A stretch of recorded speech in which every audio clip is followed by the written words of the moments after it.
नमस्कार, मैं हूं शिखा और आप देख रहे हैं पंकज न्यूज।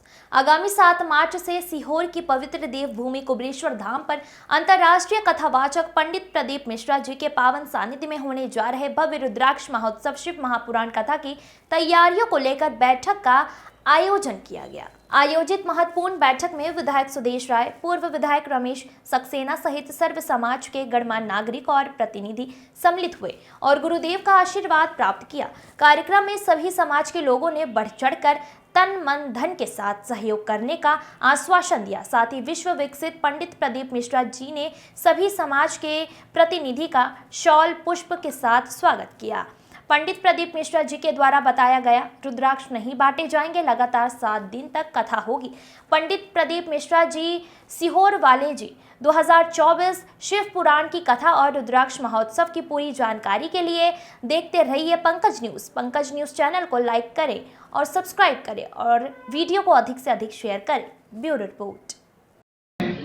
रुद्राक्ष वितरण का कार्य नहीं करेगा, जिससे आने वाले भक्तों को रुद्राक्ष ना मिलने का कोई उनके भीतर दुख हो या कोई तकलीफ हो, इसलिए रुद्राक्ष वितरण का कार्य नहीं रहेगा। बस कथा का क्रम उसके अंतर्गत रहेगा और सुबह जो रुद्राक्ष का शिवलिंग बनता रहा है, जिस रुद्राक्ष के लिए पूरे भारत के लोग यहाँ आते हैं, वैसे नेपाल की पवित्र भूमि रुद्राक्ष उत्पन्न करती है, पर रुद्राक्ष का वितरण जो कुबेरेश्वर धाम ने दिया है वो नेपाल की भूमि भी नहीं दे पाई है।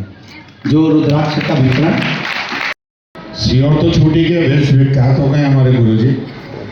ऐसे हमारे सीहोर के हमारे सबके लाडले तो थे ही थे।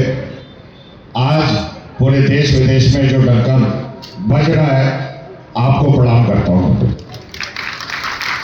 गुरुजी के कुछ शब्द पकड़े मैंने, पर गुरुजी मैं आपको आश्वासित करता हूँ, मैं अकेला नहीं, पूरी सीहोर की जनता इस समारोह को, ये समारोह ही है, एक शादी ब्याह में एक छोटा सा कार्यक्रम होता है, पर आप सीहोर में जो कार्यक्रम कर रहे हैं वो देश में नाम हो रहा है।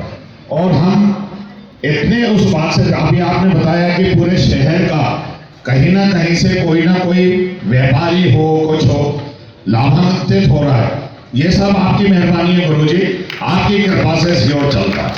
कथा होने जा रही है और निश्चित ही मानिए मेरे से पूर्व में वक्ता जितने भी थे सबने अपने अपने विषय रख दिए और विधायक जी भी उपस्थित थे, तो शासन प्रशासन की बात भी माननीय विधायक जी ने बता दी। और अभी हम जब बैठे थे तो विधायक जी ने कहा कि नगर पालिका का पूरा अमला गुरुदेव की सेवा में कुबेरेश्वर धाम में उपस्थित होना चाहिए। तो निश्चित ही जो आदेश माननीय विधायक जी ने और गुरुदेव ने जो आदेश हमें दिया है उसको फोन करेंगे नगर पालिका परिषद 24 घंटे 7 दिन। गुरुदेव आप जैसा आदेश करेंगे वैसा हम वहाँ करेंगे। और जो शासन प्रशासन के लायक कोई अगर बात है तो वो माननीय विधायक जी और हम बात कर माननीय मुख्यमंत्री जी से या सभी नेताओं से चर्चा कर सारी समस्याओं का निराकरण। शिवाय नमस्तुभ्यं। आदरणीय गुरुदेव के चरणों में नमन करते हुए उपस्थित सभी सीहोर और अन्य जगह से पधारे सभी माननीय अतिथिगण, जनप्रतिनिधिगण, निश्चित रूप से सीहोर के लिए बहुत गौरव की बात है कि आदरणीय गुरुदेव ने सीहोर में जन्म लिया। आज पूरे विश्व में, सिर्फ भारतवर्ष में नहीं है, पूरे विश्व में प्रख्यात है कि सीहोर वाले पंडित जी। अब हम सब नेताओं का नाम कोई नहीं लेता, जो हमसे जरूर पूछते थे अच्छा वो सीहोर वाले कहाँ हैं, लेकिन अब सबके नेता भी, सबके संत भी और सबके गुरु भी अब पंडित जी हैं। और निश्चित रूप से आपको ये कहने की जरूरत नहीं है, इंदौर, भोपाल, सीहोर, इस लाइन पे जितने भी होटल हैं, ढाबे हैं, ऑटो हैं, गाड़ियां हैं, गुरुदेव सबको रोजगार मिल गया है। और मेरे को लग रहा है कि पूरे धीरे धीरे पूरे भारतवर्ष में ये होगा।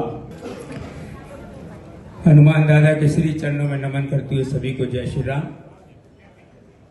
श्री शिवाय नमस्तुभ्यम।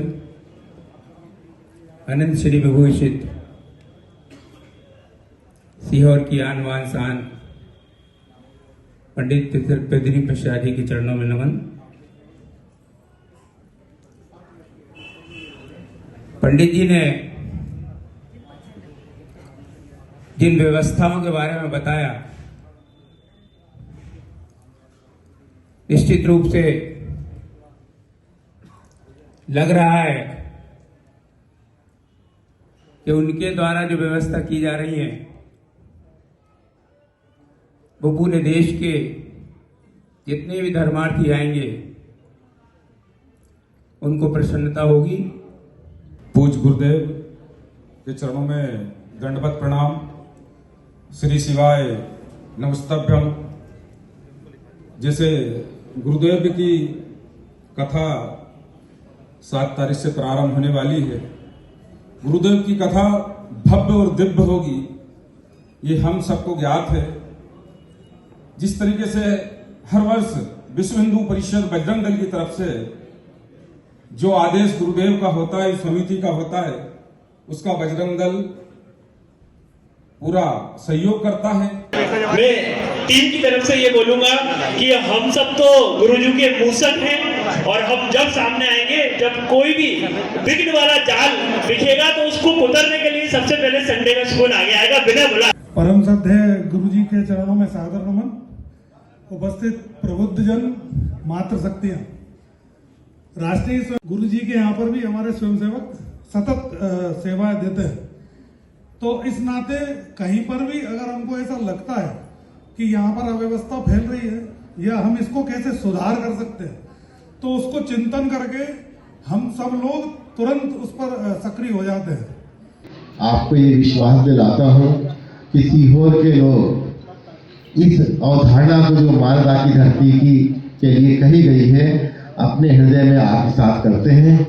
और आपसे प्रेरणा पाकर के मैं ये बताना चाहूँगा कि सीहोर के हर परिवार की जो मानसिकता है, बाहर से आए हुए अतिथियों को देवों के समान मान करके उनकी सेवा करते हैं। और आपकी प्रेरणा लेकर के और ज़्यादा उत्साहित होकर के जो भक्तजन पूरे देश से आएंगे उनकी सेवा के लिए आतुर रहेंगे। ओम शांति। अभी हम सभी ऐसी सिद्ध नगरी के सिद्ध स्थान पर बैठे हैं और हम सभी का ये परम सौभाग्य है। मुझे तो इस बात को सुनकर सोचकर बहुत बहुत गर्व होता है, खुशी होती है कि हम ऐसे स्थान पर बैठे हैं जहां पर हमारे प्रदीप भैया जी, मैं तो भैया ही कहूंगी क्योंकि बचपन से ही हम आपको देखते आए हैं और ये हमारा बहुत बड़ा परम सौभाग्य, गर्व भी है। क्योंकि जब हम कहीं भी जाते हैं तो जब मालूम पड़ता है कि सीहोर से आए हैं तो हमारे भाई जी के कारण हम स्वतः अपने आप ही प्रसिद्ध हो जाते हैं। मैं इस तरह के हुए, मैं एक बार राजस्थान टूर पर था, वहां पर एक ढाबे पर हम खाना खाने के लिए रुके और वहां पर ऐसी प्रथा है कि एक मनाने के लिए जो ढाबे का मालिक होता है वो आके पूछता है साहब खाना ठीक है या नहीं है। तो वो आया, उसने पूछा साहब कहाँ से पधारे हो, तो मैंने जैसे ही बोला कि मैं सीहोर से आया हूँ, तो आप विश्वास नहीं करेंगे वो सीधा की सीधा मेरे पैर में लौट गया। मुझे ताज्जुब हुआ कि ऐसा क्या हो गया कि मैंने सीहोर बोला। बोले आप मेरे गुरुदेव, मेरे गुरुजी, मेरे भगवान के गांव से आए हो और मैं आपसे पैसा नहीं लूंगा। मैंने कहा नहीं, पैसे की कोई बात नहीं है, लेकिन आपने जिस श्रद्धा से मुझे सम्मान दिया है, मेरे पूरे चक्षु आपने खोल दिया।